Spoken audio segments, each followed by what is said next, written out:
go outside to get food if necessary. When Claire tries to point out how dangerous that is, Ray distracts her with a kiss and they end up getting dirty as quietly as possible while Zoe is in the other room playing cards. After they're done, Ray falls asleep and has nightmares about the day of the outbreak. Sometime later, while playing the board game with Claire, Zoe wonders if they truly are the only survivors left, so Claire takes the periscope they built and lets Zoe take a look outside through the air duct. At first Zoe is excited, but the result is pretty sad. The town is nothing but a wasteland and she gets startled by a bird.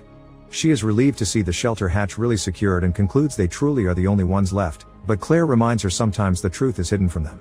Suddenly Zoe sees something moving and discovers the rat eating from another can in the pantry. They wake Ray up and he immediately takes out his dagger as he carefully approaches the rat. When he's about to strike, the rat runs away and knocks over one of the lamps. Ray goes after it and his dagger gets stuck on the floor, but luckily Claire grabs a wrench and smashes the rat before it can escape. At that moment they notice that the lamp's flames are spreading on the table. Ray touches the glass and realizes what'll happen, so he pushes his family back right before the lamp explodes. A big fire starts on the table and burns the board game, so Claire has to keep Zoe from trying to retrieve it.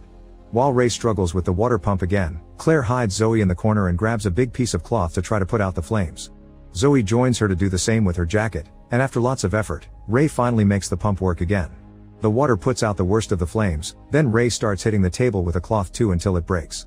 On the ground, it's easier to keep the fire from spreading and they eventually put it out.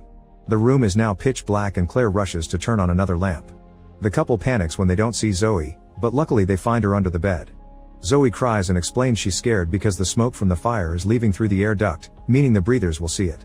A flashback then shows what happened the day of the outbreak. Ray and Claire had been preparing breakfast when suddenly Zoe told them the neighbors were moving. The parents were confused by this and looked outside to discover their neighbors frantically loading their car to leave. Ray and Claire asked what happened and the neighbor couple refused to answer, but their son